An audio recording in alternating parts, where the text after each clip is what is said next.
প্রিয় দর্শক বন্ধু, আশা করি ভালো আছেন। তো বরাবরের মতো আপনাদের মাঝে আবারও একটি বিজ্ঞপ্তি নিয়ে হাজির হলাম। তো আজকের ভিডিও টপিক হচ্ছে, আপনারা দেখেই বুঝতে পারছেন, নিয়োগ বিজ্ঞপ্তি হচ্ছে ভূমি মন্ত্রণালয়। তো তারিখটা দেখতে পাচ্ছেন 30/12, 1432 বঙ্গাব্দ, 14 সেপ্টেম্বর 2025।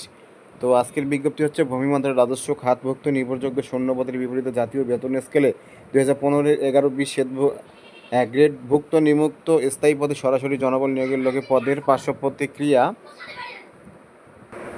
বর্ণিত শর্তে বাংলাদেশ প্রকৃত নাগরিকদের নিকট হতে অনলাইনে ওয়েবসাইট মিনল্যান্ড টেলিটক.com আবেদনের পত্র আহ্বান করা যাচ্ছে। অনলাইনে আবেদন ব্যতীত কোনো আবেদন গ্রহণ করা হবে না। তো প্রিয় দর্শক বন্ধু, আজকের ভিডিওটি যদি আপনাদের কোনো কাজে এসে থাকে, অবশ্যই বন্ধুদের মাঝে শেয়ার করে দেবেন, যাতে আরেক ভাই বোনের ভিডিওটি কাজে আসতে পারে। তো ভিডিওটি অবশ্যই একটি লাইক এবং চ্যানেলটি সাবস্ক্রাইব করে বেল আইকন বাজিয়ে দেবেন। পরবর্তী ভিডিওগুলো সবার আগে পাওয়ার জন্য অবশ্যই বেল আইকনটা ক্লিক করে অল অপশন সিলেক্ট করে রাখবেন। তো চলুন, আপনাদের পদের নাম, বেতন স্কেল, শিক্ষাগত যোগ্যতা সবগুলো আপনাদের বিস্তারিত বলবো। পদের নাম ও জাতীয় বেতন স্কেল 2015 অনুযায়ী গ্রেড ও বেতন স্কেল: হিসাবরক্ষক গ্রেড 12, বেতন স্কেল 11,300 থেকে 27,300। পদের সংখ্যা একটি। শিক্ষাগত যোগ্যতা: কোনো স্বীকৃত বিশ্ববিদ্যালয় হতে বাণিজ্য বিভাগে 2য় শ্রেণীর স্নাতক ডিগ্রি, কম্পিউটার, ওয়ার্ড প্রসেসিং সহ কম্পিউটার চালানোর দক্ষতা অভিজ্ঞতা থাকতে হবে। সংশ্লিষ্ট নিয়োগ বিধিমালার তফসিল 3 অনুযায়ী গঠিত পরীক্ষার উত্তীর্ণ। 2 নম্বরে বলা আছে সিট মধ্যাক্ষরিক কাম কম্পিউটার অপারেটর গ্রেড 13, বেতন স্কেল 11,000 থেকে 26,590। আসন সংখ্যা হচ্ছে 9টি। কোনো যোগ্যতা হচ্ছে কোনো স্বীকৃত বিশ্ববিদ্যালয় হতে স্নাতক ও সমমানের ডিগ্রি, কম্পিউটার প্রশিক্ষণপ্রাপ্ত, স্টার লিপির সর্বনিম্ন গতি প্রতি মিনিটে ইংরেজি 77 এবং বাংলায় 45 শব্দ, কম্পিউটার টাইপিংয়ের সর্বনিম্ন গতি প্রতি মিনিটে ইংরেজি 30, বাংলায় 25, কম্পিউটার ওয়ার্ড প্রসেসিংয়ের সহ ইমেল ফ্যাক্স পরিচালনার দক্ষতা অভিজ্ঞতা থাকতে হবে। 3 নম্বরে বলা হচ্ছে কম্পিউটার অপারেটর গ্রেড 13, একটি আসন সংখ্যা একটি।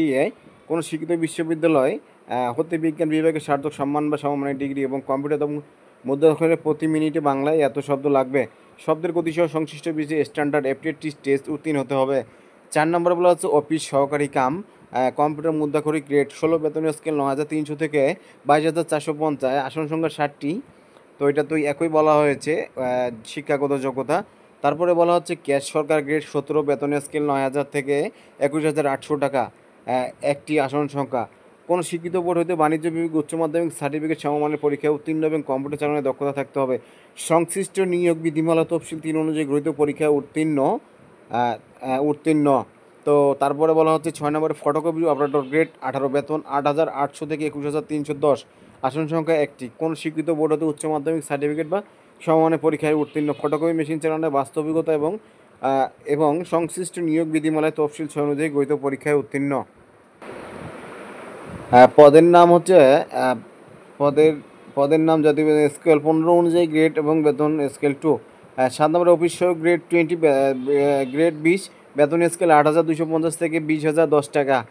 পদ সংখ্যা হচ্ছে 14টি। কোনো শিক্ষাগত যোগ্যতা: কোনো শিক্ষিত বোর্ড হইতে মাধ্যমিক স্কুল সার্টিফিকেট বা সমমানের পরীক্ষায় উত্তীর্ণ, সংশ্লিষ্ট নিয়োগ বিধিমালার তফসিল 6 অনুযায়ী গৃহীত উত্তীর্ণ। আবেদন ফর্ম পূরণ পরীক্ষার অংশগ্রহণের ক্ষেত্রে নিম্নলিখিত শর্তাবলী অবশ্যই অনুসরণ করতে হবে। 1/9/2025 খ্রিস্টাব্দ তারিখে সাধারণ প্রার্থীর বয়সসীমা: সকল পদের প্রার্থীর ক্ষেত্রে বয়সসীমা 18 থেকে 32 বছর। 2 ও 4 নম্বর ক্রমিক বর্ণিত পদের ক্ষেত্রে বিভাগীয় প্রার্থীর ক্ষেত্রে বয়সসীমা 40 বছর পর্যন্ত শিথিলযোগ্য। নিয়োগের ক্ষেত্রে সরকার বিদ্যমান বিধিবিধান এবং পরবর্তীতে এই সংক্রান্ত বিধিবিধানে কোনো সংশোধন হলে তা অনুসরণ করা হবে। বয়স প্রমাণের ক্ষেত্রে এফিডেভিট গ্রহণযোগ্য নয়। এই নিয়োগ বিজ্ঞপ্তি বর্ণিত ছকের 1 ও 5 নং ক্রমিকের শূন্য পদ পূরণে মন্ত্রণালয় বিভাগ সমূহের হিসাব কৌশল কর্মচারী নিয়োগ বিধিমালা 2018 অনুসরণ করা হবে। ক্রমিক 2, 4, 6 এবং 7 শূন্য পদসমূহ পূরণে বাংলাদেশ সচিবালয় ক্যাডার বহির্ভূত গেজেটেড কর্মকর্তা এবং নন গেজেটেড কর্মচারী নিয়োগ বিধিমালা 2014 সংশোধিত 2020 ও 3 নং ক্রমিকের শূন্য শব্দ পূরণে সরকারি প্রতিষ্ঠানের কম্পিউটার পার্সোনাল নিয়োগ বিধিমালা 2019 অনুসরণ করা হবে। তারপরে বলা হচ্ছে সরকারি, আধা সরকারি, স্বায়ত্তশাসিত প্রতিষ্ঠানের কর্মরত প্রার্থীদের অবশ্যই যথাযথ কর্তৃপক্ষের অনুমতিক্রমে আবেদন করতে হবে। চাকরিরত প্রার্থীদের সকল শর্ত পূরণ করতে সাপেক্ষে আবেদন ফর্ম পূরণের সময় ডিপার্টমেন্টের ক্যান্ডিডেট এর ঘরে টিক চিহ্ন দিতে হবে। অন্যদের ক্ষেত্রে এই শর্ত প্রযোজ্য নয়। তবে সকল চাকরিতে প্রার্থীকে মৌখিক পরীক্ষার সময় নিয়োগকারী কৃতিত্ব প্রদত্ত অনাপত্তি পত্রের মূল কপি জমা দিতে হবে। এক্ষেত্রে কোনো অগ্রিম কপি গ্রহণ করা হবে না। আবেদনকারীকে তার সর্বশেষ অর্জিত শিক্ষাগত যোগ্যতার তথ্য আবশ্যিকভাবে উল্লেখ করতে হবে।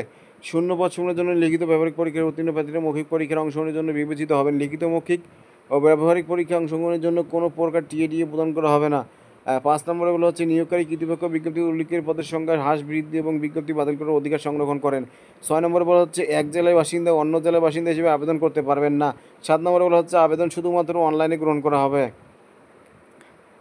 8 নম্বরে বলা হচ্ছে মৌখিক পরীক্ষার সময় সংশ্লিষ্ট সকল শিক্ষাগত যোগ্যতা সম্পন্ন অন্য অন্যান্য সনদপত্র অনাপত্তি পত্রের মূল কপি প্রদর্শন করতে হবে। পূরণকৃত অ্যাপ্লিকেশন ফর্ম সহ আবেদন দাখিলকৃত সকল সনদ এবং প্রবেশপত্র সত্ত্বেও এক সেট ফটোকপি দাখিল করতে হবে। সংশ্লিষ্ট জেলার স্থায়ী বাসিন্দা হিসেবে ইউনিয়ন পরিষদ, পৌরসভা, সিটি কর্পোরেশন কর্তৃক প্রদত্ত সনদ দাখিল করতে হবে। জাতীয় পরিচয়পত্র সনদের সত্যায়িত কপি দাখিল করতে হবে। প্রথম শ্রেণী গেজেটের কর্মকর্তার কৃতজ্ঞপত্র চারিত্রিক সনদপত্র দাখিল করতে হবে। তারপরে হচ্ছে বিভিন্ন কোটা আবেদনকারী প্রার্থীদের যত কর্তৃপক্ষ নিকট হতে সনদ প্রত্যয়ন অনাপত্তি দাখিল করতে হবে। বিভাগ সরকারি আধা সরকারি স্বাস্থ্য প্রতিষ্ঠান চাকরিকৃত প্রার্থীদের মৌখিক পরীক্ষার সময় সংশ্লিষ্ট কর্তৃপক্ষের অনাপত্তি পত্রের মূল কপি প্রদর্শন করতে হবে। উক্ত তথ্যসমূহের ভিত্তিতে চূড়ান্ত নিয়োগ প্রদানের পূর্বে প্রার্থীর চারিত্রিক বিষয়গুলি প্রতিপাদন করা হবে। প্রার্থীর যোগ্যতা যাচাই প্রার্থী কৃতিত্ব প্রদত্ত কোনো তথ্য বা দাখিলকৃত কাগজপত্র জাল মিথ্যা বিজ্ঞপ্তি চাওয়া ন্যূনতম শর্তের সাথে গরমিল অসম্পূর্ণ পাওয়া গেলে সেই ভুয়ো প্রমিত হলে কিংবা পরীক্ষার নকল বা অনুপস্থিত অবলম্বন করলে সংশ্লিষ্ট প্রার্থীতা বাতিল করা হবে তার বিরুদ্ধে যথাযথ আইনানুগ ব্যবস্থা গ্রহণ করা হবে।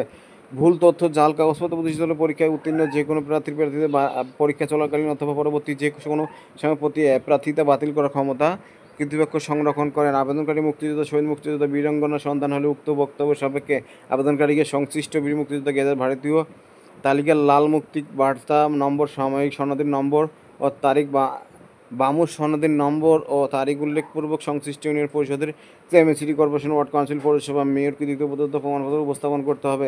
যদি কোনো প্রার্থী বাংলাদেশের নাগরিক না হন কিংবা বাংলাদেশের নাগরিক নন এমন কোনো ব্যক্তি বিয়ে করেন বা বিয়ে করার জন্য প্রতিশ্রুতিবদ্ধ হন কিংবা কোনো ফৌজদারি আদালত কৃতজ্ঞ নথিকে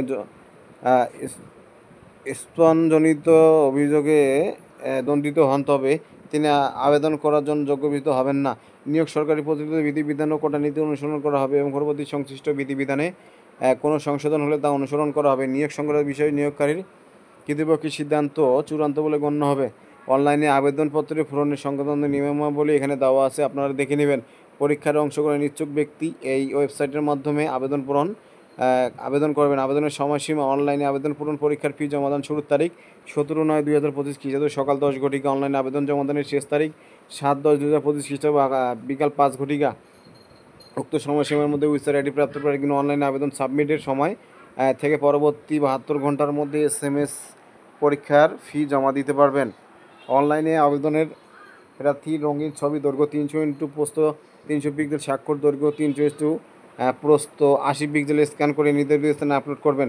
ছবির সাইজ সর্বোচ্চ 100 KB, স্বাক্ষরের সাইজ সর্বোচ্চ 60 KB। অনলাইনে আবেদন পূরণকৃত তথ্য যাচাই যেহেতু পরবর্তী সকল কার্যক্রম ব্যবহৃত হবে সেহেতু অনলাইনে আবেদনপত্র সাবমিট করার পূর্বে পূরণকৃত সকল তথ্য সঠিকতা সম্পর্কে প্রার্থী নিজেই শতভাগ নিশ্চিত হবেন। প্রার্থী অনলাইন পূরণকৃত আবেদনের একটি রঙিন প্রিন্ট কপি পরীক্ষা সংক্রান্ত যে কোনো প্রয়োজনীয় সহায়ক হিসাবে সংরক্ষণ করবেন এবং মৌখিক পরীক্ষার সময় 1 কপি জমা দিবেন। SMS পূরণের নিয়মাবলী আশা করি সবাই যারা চাকরিজীবী ভাইয়েরা আমার চাকরি খুঁজতে সবাই এই বিষয়টি জানেন কীভাবে আপনারা আবেদন করবেন, এটা আর বললাম না। তারপরে বলা হচ্ছে যে নিজে করবেন, যে কোনো বিজ্ঞপ্তি নিজে করবেন। এক্ষেত্রে অন্য কোনো মাধ্যম উক্ত কাজটি সম্পূর্ণ করে প্রার্থী প্রতারিত হলে কর্তৃপক্ষ দায়ী থাকবে না। প্রথমে SMS Milton space user ID লিখে সেন্ড করতে হবে 16222 নম্বরে। Example Milton ABCD reply application নাম, টাকা, চার্জ সব কিছু এখানে দিতেও বলা আছে। স্পেস লিখে সেন্ড করতে হবে এত নম্বরে। Reply congratulation application name, payment complete successfully মিললেন অ্যাপ্লিকেশন ফর পোস্ট নেম উইসান আইডি এত। প্রবেশপত্র প্রার্থীর বিষয়টি ঈদের নিউনেক ওয়েবসাইট এবং প্রার্থীর মোবাইল ফোনে SMS এর মাধ্যমে শুধুমাত্র যোগ্য প্রার্থীকেই যথাসময়ে জানানো হবে। অনলাইনে আবেদনপত্রের প্রার্থীর প্রদত্ত মোবাইল ফোনে পরীক্ষা সংক্রান্ত যোগাযোগ সম্পূর্ণ করা হবে বিধায় উক্ত নাম্বারটি সার্বক্ষণিক সচল রাখা, SMS পড়া এবং প্রাপ্ত নির্দেশনা তাৎক্ষণিকভাবে অনুসরণ করা বাঞ্ছনীয়। SMS পরিত উইসার আইডি এবং পাসওয়ার্ড ব্যবহার করে পরবর্তী রোল নম্বর, পদের নাম, ছবি, পরীক্ষার তারিখ, সময় হয়, স্থানের কেন্দ্রের নাম ইত্যাদি তথ্য সংবলিত প্রবেশপত্র প্রার্থী ডাউনলোড পূর্বক রঙিন প্রিন্ট করে নেবেন। প্রার্থী প্রবেশটি লিখিত পরীক্ষায় অংশগ্রহণের সময় উত্তীর্ণ হলে মৌখিক পরীক্ষার সময় অবশ্যই প্রদর্শন করতে হবে। শুধুমাত্র Teletalk prepaid number mobile phone থেকেই প্রার্থীগণ নিম্নলিখিত SMS পদ্ধতি অনুসরণ করে নিজ উইসার আইডি এবং পাসওয়ার্ড ব্যবহার পুনরুদ্ধার করতে পারবেন উইচার আইডি জানা থাকলে। অনলাইনে আবেদনের এবং টাকা জমার কাজটি প্রার্থী নিজে করবেন। এক্ষেত্রে অন্য কোনো মাধ্যমকে উক্ত কাজটি সম্পন্ন করে প্রার্থী প্রতিপক্ষ দায়ী থাকবে না। পত্রিকা ছাড়াও